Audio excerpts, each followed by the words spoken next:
Hello BA first year students.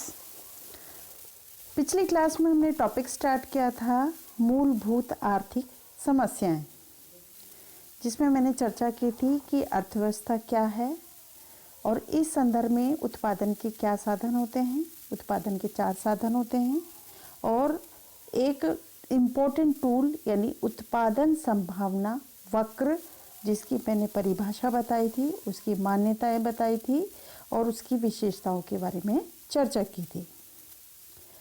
उसके करने के बाद आज हम टॉपिक एक अर्थव्यवस्था में मूलभूत यानी एक अर्थव्यवस्था के मूलभूत कार्य अर्थात उसकी क्या केंद्रीय समस्या होती है उसके बारे में चर्चा करेंगे। आप जानते हैं मनुष्य की आवश्यकताएं असीमित होती हैं और उसकी पूर्ति के साधन सीमित व वैकल्पिक उपयोग वाले होते हैं। अतः मनुष्य अपनी सभी आवश्यकताओं की पूर्ति नहीं कर पाता है। आवश्यकताओं की तीव्रता के आधार पर वह इसके बीच में से चुनाव करता है। इस प्रकार प्रत्येक आवश्यकताओं की तीव्रता के आधार पर वह उनके बीच में चुनाव करता है। अर्थव्यवस्था चाहे वह पूंजीवादी हो, समाजवादी हो, विकसित हो, विकासशील हो, सभी के सामने ये चुनाव की समस्या होती है कि उपलब्ध साधनों से क्या उत्पादन किया जाए, कितना किया जाए, कैसे उत्पादन किया जाए, उत्पादित वस्तुओं का वितरण कैसे हो, वितरण का आधार क्या हो, पूर्ण रोजगार बनाए रखने के लिए आर्थिक विकास किस प्रकार से किया जाए। इन सभी समस्याओं को अर्थव्यवस्था की आधारभूत समस्या कहते हैं। यानी प्रत्येक अर्थव्यवस्था को अपने साधनों के किफ़ायत के साथ प्रयोग करना पड़ता है, यानी वह चुनाव की समस्या ही अर्थव्यवस्था की आर्थिक समस्या होती है।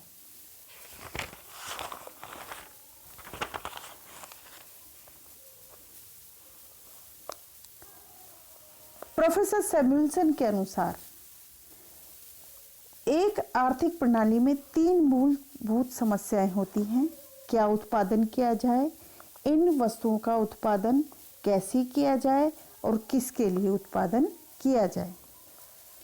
हम सबसे पहले पहली समस्या लेंगे कि क्या उत्पादन किया जाए, वह कितनी मात्रा में किया जाए, अर्थात साधनों के आवंटन की समस्या। एक अर्थव्यवस्था में व्यक्तियों की आवश्यकताएं असीमित होती हैं और साधन सीमित होते हैं। इस कारण एक अर्थव्यवस्था के समक्ष यह समस्या उत्पन्न होती है कि उपलब्ध साधनों को किन वस्तुओं के उत्पादन में कितना आवंटन किया जाए। साधन आवंटन में अर्थव्यवस्था का कार्य उपभोक्ताओं की आवश्यकताओं की प्राथमिकता को ध्यान में रखना पड़ता है। क्या उत्पादन किया जाए, इसको हम 2 भागों में बांट सकते हैं। किन वस्तुओं व सेवाओं का उत्पादन किया जाए और इन वस्तुओं व सेवाओं को कितनी मात्रा में उत्पादित किया जाए। उदाहरण के लिए किन वस्तुओं व सेवाओं का उत्पादन किया जाए, इसका निर्धारण प्रत्येक अर्थव्यवस्था में समाज में यह निर्धारित करना पड़ता है कि उपभोक्ता वस्तुओं तथा किन पूंजीगत वस्तुओं का उत्पादन करें। यदि उपभोक्ता वस्तुओं का उत्पादन किया जाता है तो साधनों की स्व अल्पता के कारण पूंजीगत वस्तुओं का उत्पादन कम किया जाएगा। यदि पूंजीगत वस्तुओं की आवश्यकता की मांग अधिक है तो उपभोक्ता के वस्तुओं का उत्पादन कम किया जाएगा। जैसा कि चित्र में बताया गया है कि 2 वस्तुएं हैं, कपड़ा और रोटी। जैसे अब बात करें तो ए पर केवल कपड़े का उत्पादन होगा, जबकि अगर ई सेलेक्ट करते हैं एक अर्थव्यवस्था ई बिंदु पर तो केवल रोटी का उत्पादन होगा। अगर सी बिंदु पर करते हैं तो बराबर मात्रा में कपड़ा और बराबर मात्रा में रोटी का होगा। अगर बी करते हैं तो ज़्यादा कपड़ा कम रोटी, अगर डी करते हैं तो ज़्यादा रोटी कपड़ा। यानी अगर आपको एक वस्तु का उत्पादन बढ़ाना है तो दूसरे का उत्पादन कम करना ही पड़ेगा। ऐसा पॉसिबल ही नहीं, संभव ही नहीं कि एक वस्तु का उत्पादन बढ़ाया जाए और दूसरे का कम नहीं किया जाए। क्यों? इसका कारण क्या है? क्योंकि उत्पादन के साधन सीमित हैं और हमारी आवश्यकताएं असीमित हैं। अब हम तीनों अर्थव्यवस्था के संदर्भ में अलग अलग करेंगे। अगर हम एक पूंजीवादी व स्वतंत्र उद्यम वाली अर्थव्यवस्था की बात करें तो वहाँ पर कीमत प्रणाली के द्वारा ये निर्धारित होता है कि किन वस्तुओं को उत्पादन किया जाए। कीमतें उपभोक्ता की रुचि तथा आवश्यकताओं को व्यक्त करती है। जब उपभोक्ता किसी वस्तु को खरीदते हैं तो हम यह कह सकते हैं कि उपभोक्ता उस वस्तु का उत्पादन चाहते हैं। जिन वस्तुओं की मांग अधिक होती है, यानी जिस पर पैसा खर्च करते हैं, उन वस्तुओं का ज़्यादा उत्पादन किया जाएगा क्योंकि उनसे उत्पादकों को ज़्यादा लाभ मिलता है। इसके विपरीत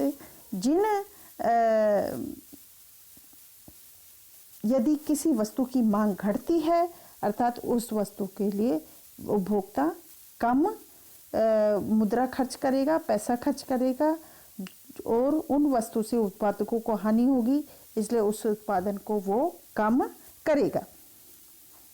इसी प्रकार समाजवादी अर्थव्यवस्था की बात करें, समाजवादी अर्थव्यवस्था में क्या और कितना उत्पादन किया जाए इसका निर्णय कीमत प्रणाली पर नहीं छोड़ा जाता, वरन इस प्रकार के अर्थव्यवस्था में निर्धारण संपूर्ण समाज के अधिकतम लाभ को यानी कल्याण को ध्यान में रखते हुए सरकारी आदेशों द्वारा किया जाता है।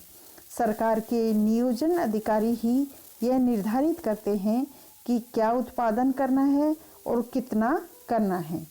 केंद्रीय सत्ता यह भी निर्धारित करती है कि कुल उत्पादन में से कितना उपभोग वस्तुओं, कितना पूंजीगत वस्तुओं का उत्पादन करना होगा। इस प्रकार केंद्रीय सत्ता भविष्य में आर्थिक विकास की दर को निर्धारित करती है। इसी प्रकार तीसरी अर्थव्यवस्था होती है मिश्रित अर्थव्यवस्था में क्या और कितना उत्पादन किया जाए, इस समस्या का समाधान नियंत्रित कीमत प्रणाली तथा सरकारी आदेशों के सम्मिलित प्रयास से किया जाता है। संपूर्ण समाज के अधिकतम कल्याण से प्रेरित होकर अर्थव्यवस्था में कम महत्व के क्षेत्रों में उत्पादन का निर्धारण कीमत प्रणाली द्वारा तथा प्रमुख एवं अधिक महत्वपूर्ण क्षेत्र जैसे रक्षा, अणुशक्ति, विद्युत उत्पादन, सार्वजनिक उपयोगी वस्तुओं के सरकारी आदेशों की महत्वपूर्ण भूमिका होती है। अब दूसरा है वस्तुओं का उत्पादन कैसे किया जाए और यानी उत्पादन की तकनीक कौन सी भी है। यानी दो प्रकार की तकनीक होती है, पूंजी गहन तकनीक और श्रम गहन तकनीक। पूंजी गहन तकनीक जिसमें पूंजी का ज़्यादा प्रयोग किया जाता है, श्रम का कम, और श्रम गहन तकनीक में श्रम का ज़्यादा प्रयोग किया जाता है, पूंजी का कम। यानी जिस देश में पूंजी सस्ती है वहाँ पूंजी ज़्यादा प्रयोगी यानी पूंजी गहन तकनीक का प्रयोग किया जाएगा।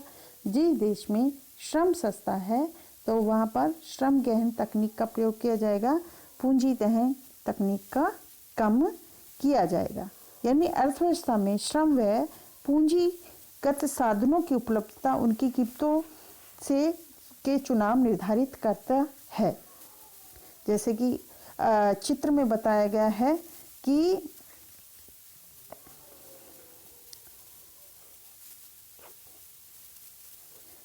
ए बिंदु यानी OX पे है श्रम गहन तकनीक, OY पे है पूंजी गहन तकनीक। अगर अर्थव्यवस्था ए बिंदु पर कार्य करती है यानी पूंजी गहन तकनीक पूरी तरह से यूज कर रही है, सी बिंदु पर करती है तो श्रम गहन तकनीक यूज कर रही है। अगर बी बिंदु पर कार्य करती है तो यानी आधा उत्पादन पूंजी गहन तकनीक से, आधा उत्पादन श्रम गहन तकनीक के द्वारा हो रहा है।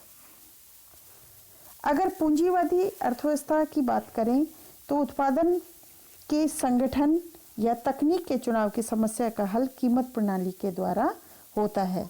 उत्पादक का मुख्य उद्देश्य न्यूनतम लागत पर अधिकतम लाभ प्राप्त करना होता है, अतः वह महंगे साधनों के स्तर पर सस्ते साधनों या कम महत्व के उपयोगों को अधिक महत्व देता है, यानी उनको प्रतिस्थापित करता है ताकि अधिकतम लाभ प्राप्त किया जा सके।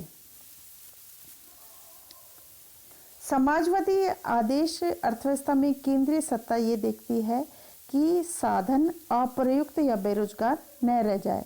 वह सत्ता पूर्व निर्धारित उत्पादन लक्ष्यों को प्राप्त करने के लिए विभिन्न फर्मों या उद्योगों के साधनों का आवंटन करती है।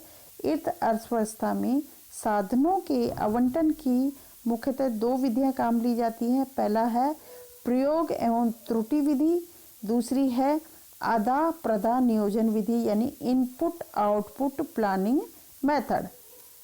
तीसरी है मिश्रित अवस्था में साधन आवंटन में कीमत प्रणाली का प्रयोग उस सीमा तक किया जाता है जहां तक वह सार्वजनिक हित में होता है। आधारभूत व बड़े पैमाने के उद्योग में पूंजी की प्राधान्यता, छोटे व कम महत्वपूर्ण उद्योगों में श्रम शक्ति का आवंटन किया जाता है। भारत जैसे देश में साधन आवंटन इसी रूप में किया जाता है क्योंकि यहाँ जनसंख्या अधिक होने से श्रम अधिक एवं सस्ता है, जबकि पूंजी महंगी व दुर्लभ है। तीसरा है साधन समाज में वस्तुओं का वितरण किस प्रकार हो या राष्ट्रीय आय का वितरण की समस्या। एक अर्थव्यवस्था का तीसरा महत्वपूर्ण कार्य राष्ट्रीय आय का कुशल व न्यायोचित वितरण करना है। समाज में क्रियाशील साधनों के स्वामियों के मध्य राष्ट्रीय उत्पादन के वितरण के दो पहलू हैं। प्रथम, अर्थव्यवस्था को यह तय करना होता है कि उत्पादन का कितना अंश किस व्यक्ति को प्राप्त हो। द्वितीय, अर्थव्यवस्था का यह भी तय करना होता है कि इस आय से प्रत्येक व्यक्ति को कितनी मात्रा में अथवा किस प्रकार की वस्तु प्राप्त हो, क्योंकि साधनों के स्वामी स्वयं उपभोक्ता भी हैं। उत्पादन तथा वितरण संबंधी निर्णयों में कोई भी विरोधाभास नहीं होना चाहिए। समाज में वस्तु वितरण तथा आय वितरण एक दूसरे पर निर्भर करते हैं। किसी भी समाज में उत्पादन व आय का व्यक्तिगत वितरण दो बातों पर निर्भर करता है। प्रथम, अर्थव्यवस्था में उपलब्ध साधनों का वितरण तथा उसकी कीमतें। साधनों का जितना अधिक केंद्रीकरण होगा, साधनों के आय के वितरण में उतनी ही अधिक असमानता होने की संभावना रहेगी। प्रत्येक साधन की कीमत साधन व बाजार में साधन की अपेक्षा दूरता पर निर्भर करती है, यानी कमी पर निर्भर करती है। भारत जैसे अधिक जनसंख्या वाले देश में श्रम की मजदूरी कम है और पूंजी दुर्लभ होने का ब्याज दर काफ़ी ऊंची रहती है। ऐसी दशा में दी हुई साधन कीमत पर प्रत्येक साधन स्वामी की आय उसके द्वारा उत्पादन हेतु इच्छित साधन कीमत पर निर्भर करेगी। उत्पादन किसके लिए हो, इसकी व्याख्या उत्पादन संभावना वक्र से देना संभव नहीं है। फिर भी एक मोटा अनुमान आय के द्वारा लगाया जाता है। Thank you very much.